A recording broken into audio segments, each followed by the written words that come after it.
നമസ്കാരം. Daily news ശുഭദിനത്തിലേക്ക് സ്വാഗതം.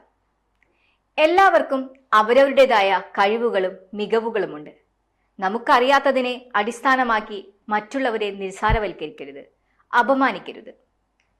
ഇന്നത്തെ ശുഭദിന ചിന്തയിലേക്ക്. ഡെയിലി ന്യൂസ് ശുഭദിനം നിങ്ങൾക്കായി അവതരിപ്പിക്കുന്നത് ജോയ ലൂക്കാസ്. പൊന്നണിഞ്ഞ പ്രഭാതത്തിന്റെ അലകളിൽ നിറയുന്ന പുഞ്ചിരികൾ, അതെ, ഇന്ന് ആഘോഷമാണ്. ജോയ ലൂക്കാസ്, ഓരോ ആഘോഷത്തിന്റെയും ആത്മാവ്.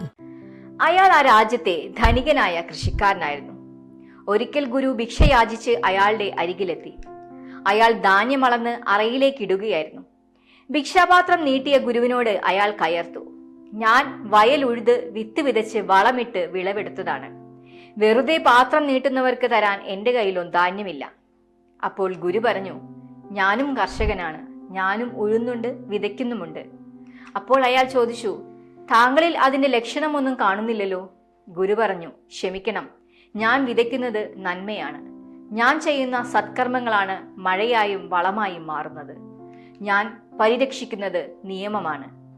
പിഴുതെറിയുന്ന കളകൾ തെറ്റിദ്ധാരണകളാണ്. ഇത് കേട്ട് കർഷകൻ ഗുരുവിന് പാത്രം നിറയെ ധാന്യം നൽകി യാത്രയാക്കി. എല്ലാവർക്കും മനസ്സിലാകുന്ന ആളുകളോ പ്രവൃത്തികളോ ഒരിടത്തും കാണാനാകില്ല. ആരെക്കുറിച്ചാണോ നമുക്ക് അറിയേണ്ടത്, അയാളുടെ ജീവിത പരിസരത്തു കൂടി കുറച്ചു നേരമെങ്കിലും നാം സഞ്ചരിക്കണം. എങ്കിലേ നമുക്ക് അവരെ മനസ്സിലാകൂ. വിദൂരതയിൽ നിന്നുള്ള വിലയിരുത്തലുകൾ സത്യസന്ധമാകണമെന്നില്ല.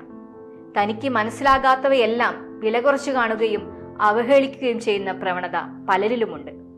നമുക്കറിയാത്ത ഒന്നിനെ വില കുറച്ചു കാണുന്നത് സ്വയം അപമാനിതനാകുന്നതിന് തുല്യമാണ്. ഓരോരുത്തർക്കും അവരുടേതായ കഴിവുകളും മികവുകളുമുണ്ട്. നമുക്കറിയാത്തതിന്റെ പേരിൽ അവയെ നിസ്സാരവൽക്കരിക്കരുത്. ശുഭദിനം.